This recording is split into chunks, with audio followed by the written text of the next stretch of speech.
Texas? You know, of course, that you're out of your jurisdiction. Hey everyone, this is Leon from Prologue Projects. On this episode of 5 to 4, the hosts are talking about Texas. That's because a new Texas state law, if allowed to go into effect, would create a new crime, being in the U.S. illegally. It may seem like that's already a crime, but SB 4 would make it a crime at the state level, which is unusual because states aren't in charge of who gets to enter and live in the U.S. The federal government is. Constitutionally, it would seem that Texas doesn't have a leg to stand on. Immigration has long been firmly established as the province of the federal government. But Texas has gone ahead and tried to implement SB 4 anyway, and it doesn't look like the Supreme Court has any plans to stop it. This is 5 to 4, a podcast about how much the Supreme Court sucks.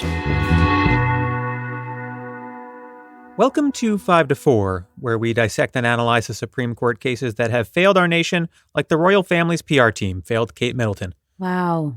This is the dichotomy, by the way. Either I can give you a metaphor that's about a 2.5-week-old news item, Right. or I can just tell you what's bothering me right now, like Yeah. at this very moment. Yeah. Like the cases that have hurt us, like my tummy's hurting right now. Like Right. that's the other option. It's the Rhiannon's sensitive boys theme, right? Mhm. Yeah, we could do that or Kate Middleton. Right.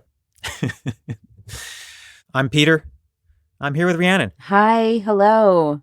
No Michael today. He said, you know what, you guys got this. And he was right. Yeah, We do. he did send a photo to try to show us that he's okay, but it's clearly Photoshopped. Yeah. Very blurry. So today's episode is about the hottest constitutional crisis in the country right now.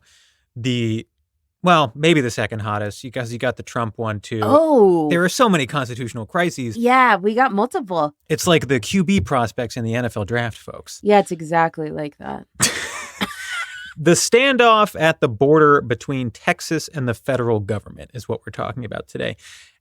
As our listeners may know, there is ostensibly a crisis at the border. Yeah.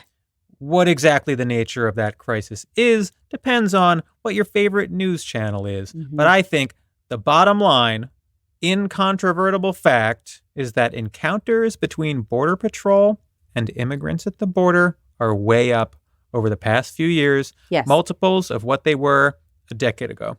Yeah, that's true. And when we're talking about encounters specifically, like using that word, that's a word that Border Patrol itself uses to count the number of times that somebody is apprehended by Border Patrol. A migrant is apprehended by Border Patrol when that migrant is trying to cross the border. It's not a concert. You can't put like a drone over the border and measure how many people are crossing. You know what I mean?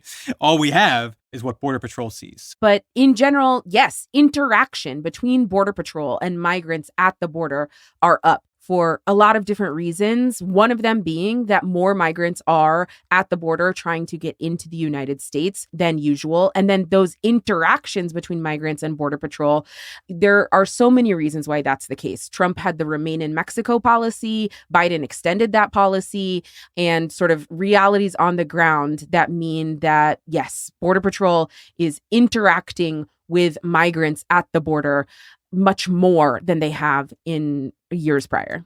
Safe to say that some large portion of it is the result of instability in Central America and Venezuela, especially. Not our fault, you know? We didn't do anything to cause that. That instability is the result also of U.S. policy. Allegedly. Now, of course, this has been a hot button political issue because Republicans have been pretending that there's a border crisis every election cycle for the last 15 years. Yeah. So for there to maybe arguably be one is just a very big deal for them. This is huge. So no more having to make up things about migrant caravans or whatever it was in 2020. Yeah. Various Republican states, namely Texas, have made a large effort to do some big time grandstanding here, passing laws and taking actions designed to aggressively curb immigration across the southern border, including some actions that defy federal prerogatives. And this has facilitated a constitutional crisis of sorts, because under our Constitution, immigration matters are entrusted to the federal government. And so by pursuing these laws and policies, Texas specifically is encroaching on federal power within our system. Right. This is classic constitutional crisis shit, right? Yeah, classic constitutional crisis shit. Hey, folks, if you want to hear the rest of this episode, you're going to have to subscribe. There are a few ways to subscribe to and support 5-4, get our premium episodes, and you can learn about them all at 54pod.com/support. Subscribers get a whole bunch of benefits, including exclusive episodes, members-only events, first dibs on live show tickets, and access to our very lively Slack channel. So if that sounds good, head over to 54pod, all spelled out, .com/support. Thanks.